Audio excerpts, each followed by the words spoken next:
Hi, I'm Raylene, and welcome to Khaleesi Clues. This is going to be a Game of Thrones Season 8, Episode 2 breakdown video. In this video, I will be discussing possible clues and foreshadowing for the future predictions of the final season. This is your spoiler warning if you have not already watched the episode. The show begins with the King Killer standing and facing the wrath of who is believed to be the last remaining child to King Aerys Targaryen. The king he swore an oath to protect, yet he betrayed and killed in the end. Dany is full of bitterness and rage. Her disgust is written all over her face. Sadly, she, along with the majority of the people, is ignorant to the full story of Jaime's fall from grace. Her anger is fueled even more when Jaime confirms her suspicions. Queen Cersei, his twin sister, has betrayed and fooled Dany and the North by lying about her true intentions. Things get even worse for Jaime as Sansa joins in support of Dany's opinion. He cannot be trusted. Jaime becomes angry and offers no apologies for his actions, only to be humbled by his own famous words uttered by the crippled child now grown, Bran Stark, "The things we do for love." Hearing those words takes any doubt away from Jaime. He realizes right then Bran remembers, and Jaime is suddenly ashamed. The only thing that saves Jaime at this point is Brienne. She comes to his defense when things are looking the worst for him. She stands in front of him as a symbol of protection, just as he did for her when he jumped into the pit while she was attempting to fight a bear. Brienne's plea is successful as Sansa trusts Brienne's judgment and agrees that Jaime should be welcome in Winterfell. Jon agrees with Sansa, stating that they need every man possible to help fight this war. Tyrion sighs loudly with relief, showing that he feared that his brother would be the next victim of Drogon's flames. Now there's a couple of things I want to bring up from this scene. When Jaime is breaking the news to Dany about Cersei and the Golden Company, he says, "Even if we defeat the dead, she will have more than enough to destroy the survivors." I thought it was interesting how the sentence begins with him including himself by saying the word "we." Like he stated, "I promised to fight for the living. I intend to keep that promise." And yes, we all know that Jaime is definitely there to uphold his vow. But by the end of Jaime's statement, he does not seem to be including himself. He says, Cersei will be able to destroy the survivors instead of saying she will be able to destroy us. I may be making too much of just those few words, but I can't help to wonder about Jaime's future plans if and when the battle with the army of the dead is won. He may have every intention to return to Queen Cersei after his vow is completed. I mean, you have to admit it. He truly loves Cersei, and she is carrying his child. It will be interesting to see if Jaime ever says the words, "my queen," when addressing Daenerys rather than just, "your grace." The second thing I wanted to bring up is that we keep catching glimpses of Alyce Karstark in the last 2 episodes. She's had no speaking parts yet, but they continue to have her in the background. I have to think there is a reason for this. Her similarities in hair color, height, and frame are very similar to Sansa's. It's really starting to make me wonder if she is going to be mistaken for Sansa during the battle in the next episode. I think there is a reason for their similarities, and the fact that they continue to show Alyce, I don't know. I have my predictions that Sansa, along with Tyrion, will be taken back to King's Landing as Cersei's prisoners. If that is going to happen, it needs to happen in the next episode. I have also stated that I think the Night King is after many targets, such as Bran, the children of Ice and Fire, such as baby Sam, along with Dany and Sansa as his queens for a possible prediction. I'm starting to wonder if there could be a chance that Alyce is mistaken for Sansa by the Night King or the coming White Walkers shown at the very end of the episode. Or maybe she might be mistaken by the attempting abductors working for Queen Cersei. That would surely make the Queen mad if they happened to bring a fake Sansa back to King's Landing. If that does happen, we might see one more child flung out the tower windows, followed by some hired help. I guess we will know soon enough because, like I said, if it's going to happen, it needs to happen sooner than later. The scene ends with everyone standing and exiting the room in a very quiet and uncomfortable way.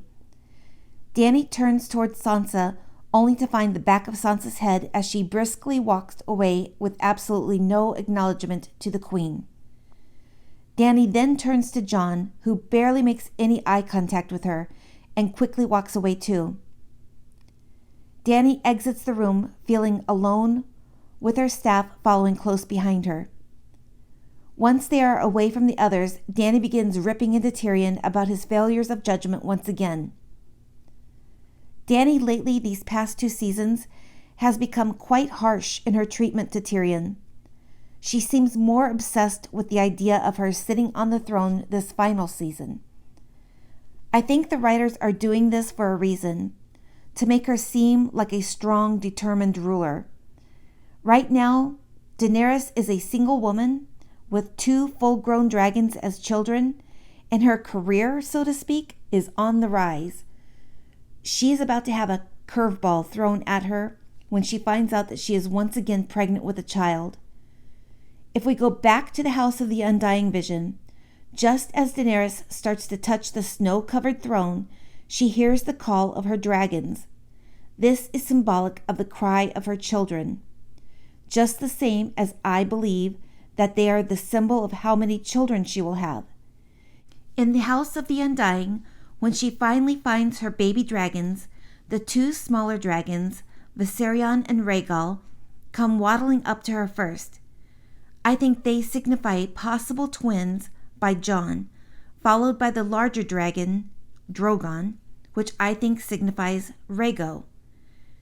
This scene from the House of the Undying is partially where my prediction came from for the idea that the Night King will actually take Jon and Dany's child, or even possibly children. But I'm getting way off subject. Daenerys having a child is going to be a huge change for her. It's going to be a whole new reason for her to live and fight. I believe that her children will become more important to her than the throne. Whereas with Cersei, it seemed that the throne was more important to her than her children. Plus, the baby or babies growing inside Dany may also be adding to her strength, just the same as we've seen her strength grow during her pregnancy with Rhaego. The next scene is in the hot and steamy forges of Winterfell, where Gendry is hard at work making dragonglass weapons. We see Arya Kitty on the prowl as she comes silently stalking around the corner as if she's on the catwalk. She stops at a distance from her prey, watching every glistening muscle flex as he is hammering that red-hot steel. He senses that he is being watched and looks up, locking eyes with Arya. He tries to play it cool with Arya by keeping the conversation short, but he can't help but be impressed by Arya's deadly skills as a warrior. She leaves him astonished, yet determined to get back to work, even harder than he was before. Next, it shows Jaime approaching Bran at the weirwood tree. Jaime apologizes to Bran for attempting to kill him by pushing him out the window. Luckily for Jaime, Bran sees a bigger picture and understands Jaime's motives behind the assault. Jaime worries about what may happen after the war is over, in which Bran replies, "How do you know there is an afterwards?" This thought leaves Jaime with something to think about. I do believe Jaime will survive this war, but I do not believe he will survive Queen Cersei. I've got a Jaime's fate prediction that ties in with my Clegane Bowl prediction that hopefully I can get out to you guys pretty soon. It moves on to Jaime running into Tyrion. Jaime asks Tyrion what the people think about their new queen. Apparently, Jaime is not too impressed with Daenerys, as he is still not referring to her as his queen. which is also noted by Tyrion. They begin to climb the same stairs that we saw from the Aftermath trailer. Jaime confirms to Tyrion that Cersei was not lying about being pregnant. Tyrion gives Jaime credit for knowing exactly who and what Cersei is, but loving her anyways. As Lady Olenna said, "She will be the end of you." These statements, I believe, are definitely foreshadowing Jaime's fate for this story. As they reach the top of the stairs, Tyrion loses Jaime's attention to Brienne, who is spotted in the courtyard down below. If Jaime had been paying attention to what Tyrion was saying, he may have had a few questions for him. I believe Tyrion basically confirmed my secret pact prediction that I made a video about a while back. It was titled Tyrion's Secret Pact. And in that video, my prediction was I stated Tyrion made a secret pact with Cersei off screen during their private Dragon Pit meeting. Tyrion agreed to turn himself over to Cersei, basically signing his own death warrant in exchange for her troop support. Since Jaime revealed that Cersei has no intentions on showing up with her army, Tyrion believes the pact is now void. I believe that is why he said, "At least Cersei won't get to murder me." All the while Tyrion is talking, Jaime is lost in his vision of Brienne in the courtyard below. Jaime finally approaches Brienne on the courtyard. After a bit of an awkward conversation, Jaime admits to Brienne that he is not as good as he once was, but he would be honored to be her man and fight under her lead. Brienne is emotionally shaken but accepts Jaime's offer. This episode was absolutely packed with some really hilarious and touching moments, along with some flirty or sexually charged moments for so many of the characters. The first episode was so full of characters coming together for the first time or after such a long period of time, whereas this episode almost felt as if they were all having one last final moment of time together in remembrance that there may not be another chance to be together ever again. The next scene is of Jorah entering Dany's chambers to give her a bit of advice and consolation. I absolutely love hearing him call her Khaleesi. It just makes my heart melt for them. I think it is a very touching scene, as this may be the very last time that we see them together. I believe if Jorah dies, it will be protecting Dany, his true queen, who he loves so deeply. I really hope he makes it all the way to the end. In the books, Dany vows to give him a sword unlike any they have ever seen. He deserves that sword, a sword of his very own. I would love to see that happen for him.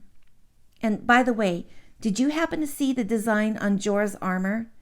In the lower center of the chest plate, you can see a circle with a smaller circle within it. That symbol is a sign of motherhood. And no, Jorah is not pregnant, but his queen is. Dany listens to Jorah and meets with Sansa in an attempt to build some bridges with her possible future sister-by-law. We once again see Sansa with Lord Royce discussing things in private. The two women have a moment to talk and warm up to each other. Just as you think things are starting to come together, they fall right back apart as the subject of the welfare of the North is discussed. Sansa has had her absolute fill of unjust, crazy, cruel rulers. She wants the North to be independent from the other kingdoms. She does not want to see her people subject to the cruelties that she has experienced from the clutches of the Lannisters as well as the Boltons. Their meeting is cut short as Theon and some of the Ironborn arrive at Winterfell. Although Theon addresses Dany as his queen, his face and eyes says it all when Dany asks why he is there. Theon looks at Sansa and asks if he can help defend Winterfell. Sansa is overcome with emotions. Dany is once again left in the sidelines as the reunion between Sansa and Theon overtakes the room.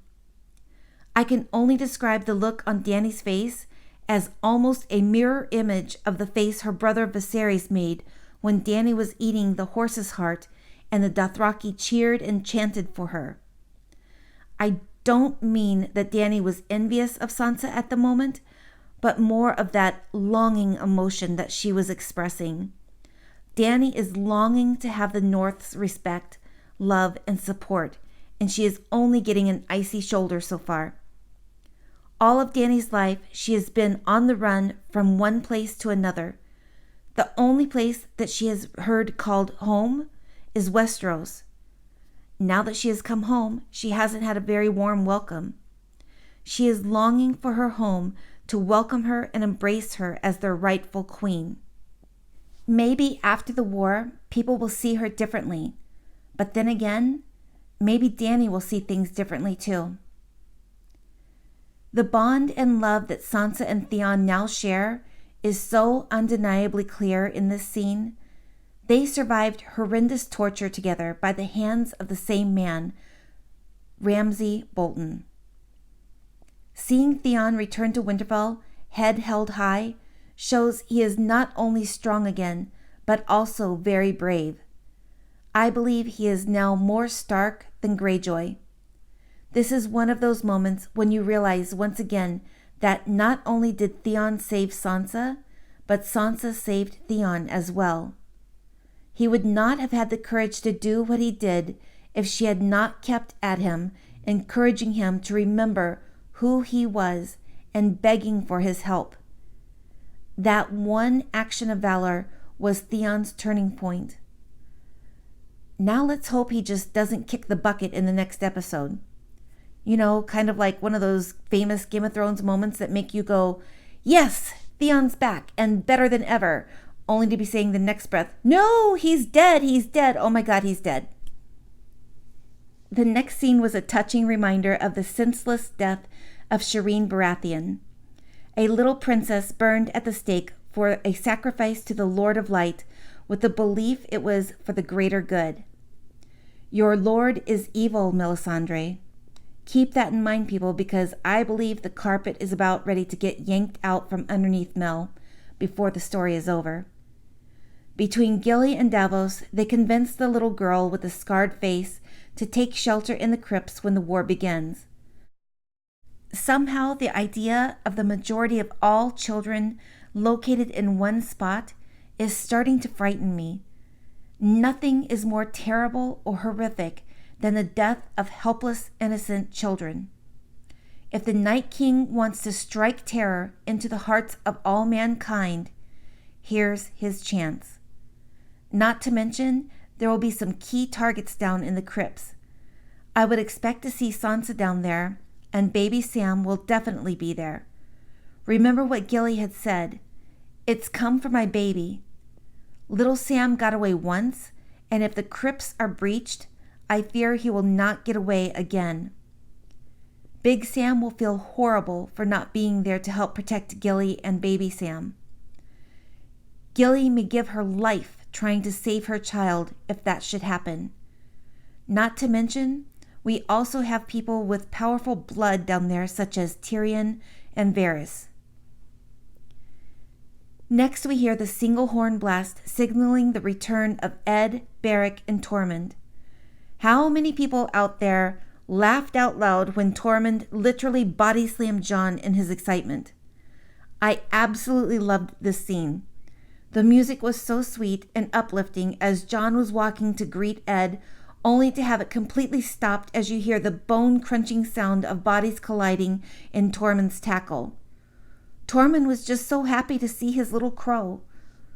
The one part that I didn't understand was when they were all in a circle talking.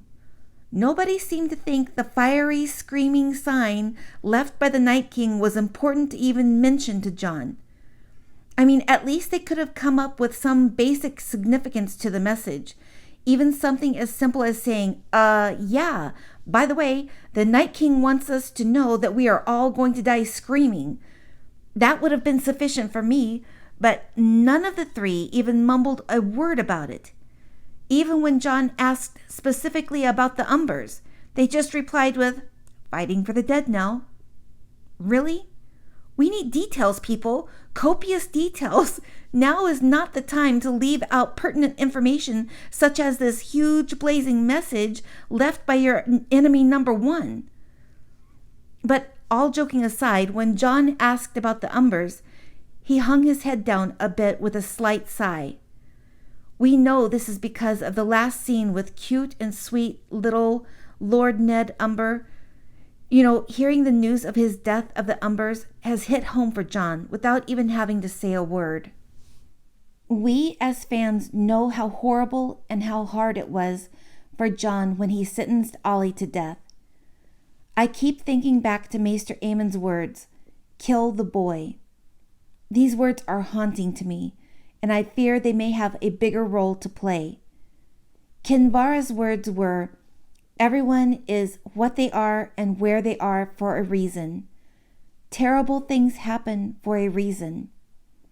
I have always felt that this reflects not only on what happened to Varys as a young child, but also what happened to Dany and Rhaego, and also so many other characters throughout this story. I believe Jon's experience with the death of Ollie, having to pass the sentence and swing the sword, was a test or almost a conditioning for him in a way. This may be another challenge that he is faced with again in the near future. My absolute biggest fear is that this test may somehow involve the return and fate of Dany's child, Rhaego. It's just a prediction that I don't even like to think about. Next is the meeting of the minds at the war table. We see the same blue tiles used in the opening credits spread across the table representing the White Walkers and the army of the dead. It is a huge portion of the table. They are completely outnumbered. Bran intends to be the bait and wait in the Godswood to help lure the Night King out into the open.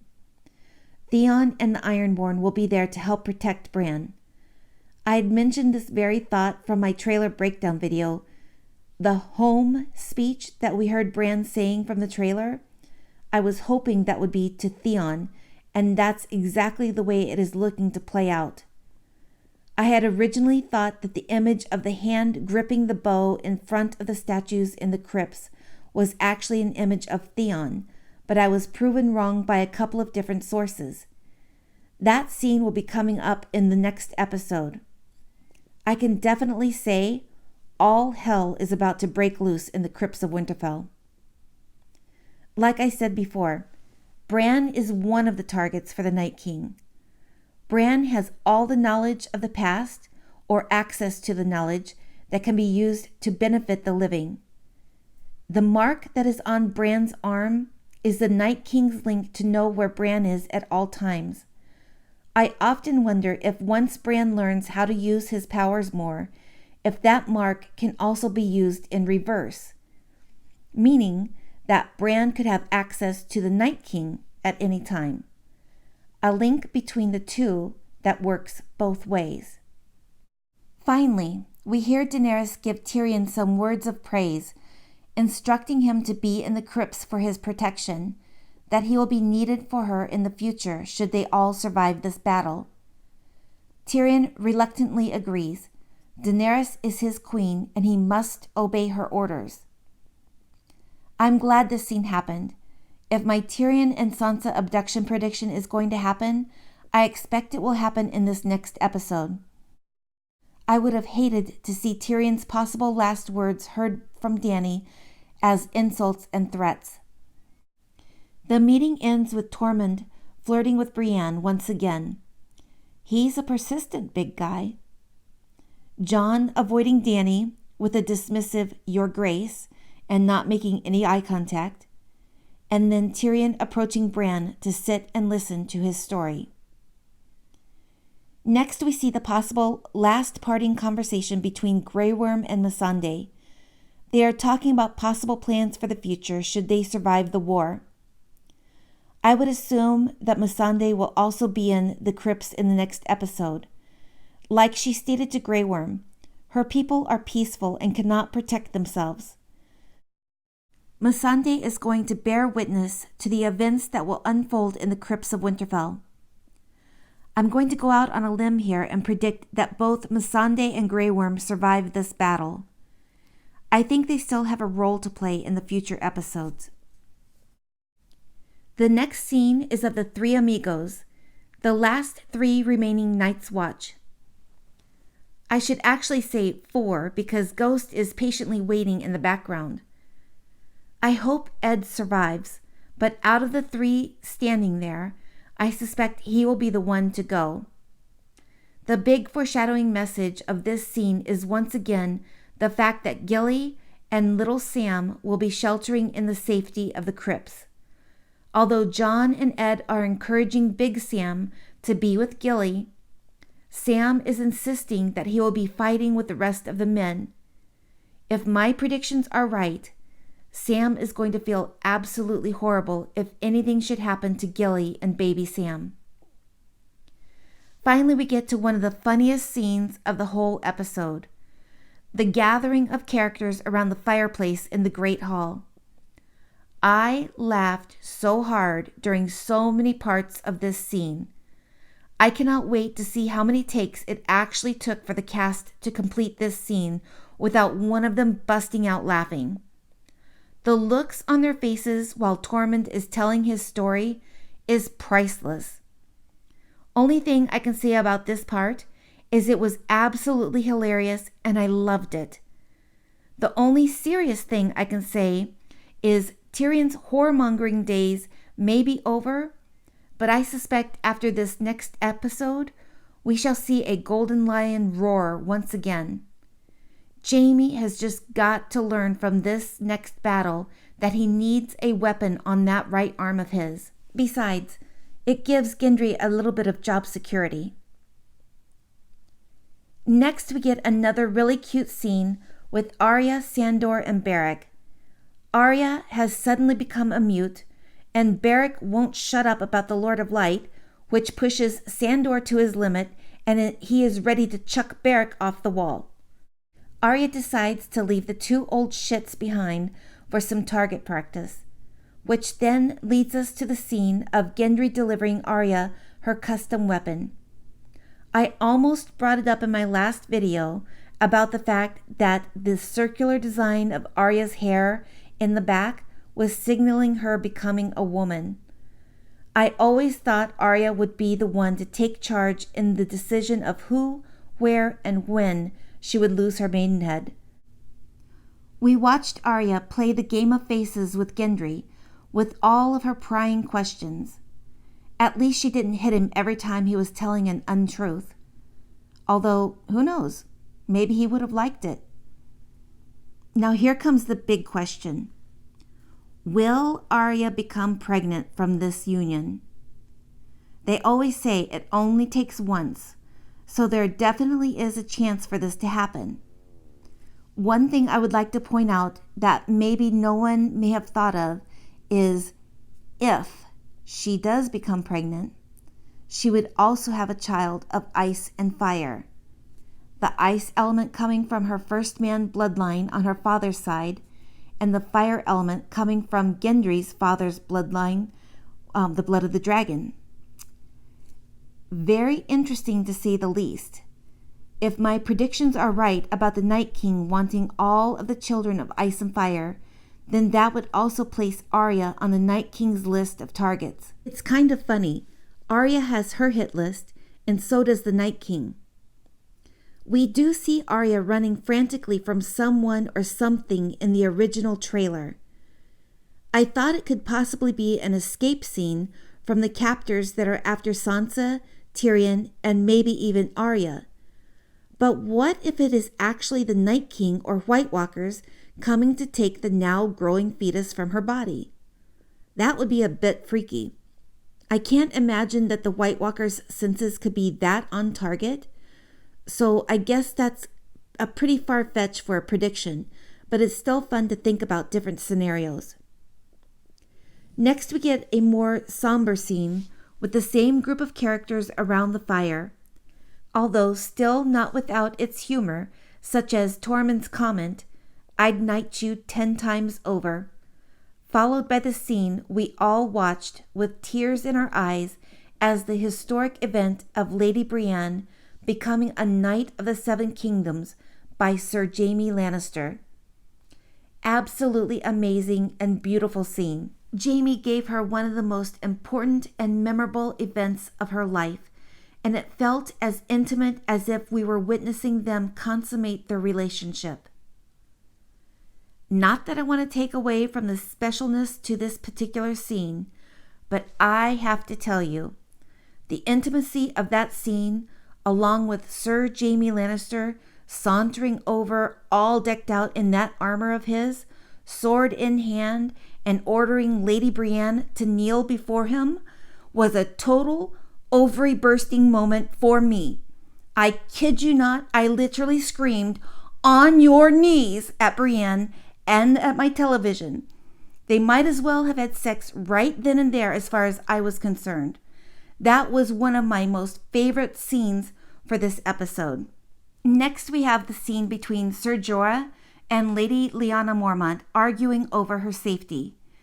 Since she refused to go into the crypts, maybe she has a chance at surviving, but I still think her chances are grim.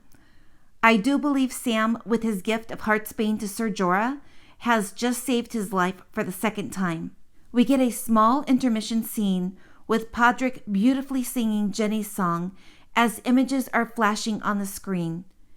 Bittersweet images such as Sam staring at Gilly while baby Sam is resting between them, Sansa and Theon sharing one last meal together, Arya wide awake and deep in thought while a worn-out Gendry is snoozing, Grey Worm and Missandei possibly sharing one last kiss and then watching him disappear into the list of the marching men. Last, we see Ser Jorah mounted on his horse preparing for battle. One of the final scenes is Dany finding Jon in front of his mother Lyanna's crypt. This was another beautiful scene. Jon's voice and deliverance of the news of his parentage and his true identity was heartfelt. I did not like how Dany reacted to the news. I think she should have sensed something about Jon's true parentage with the way the dragons had acted around Jon. Again, we are dealing with a very short amount of time to convey a whole lot of story, so maybe they just touched on some of the troubling factors of this revelation for the dramatic effects. Their conversation is interrupted by the sound of the horn blowing 3 times, signaling that the White Walkers are here. Jon and Dany meet up with Tyrion overlooking the wall. One last image of all 3 Blood of the Dragons standing ready before Jon and Dany nod and take off to get Rhaegal and Drogon. The last thing we see is the long row of never-ending White Walkers facing Winterfell in the distance. They are here, and now the war begins. I hope you have all enjoyed this episode breakdown. If you have any questions or comments, please leave them below. If you liked this video, please make sure you hit the like button. Please feel free to subscribe to my channel and turn the notifications on so you don't miss any new videos. Thank you to all of my current and future subscribers. I really appreciate the support. I hope you all have a wonderful day.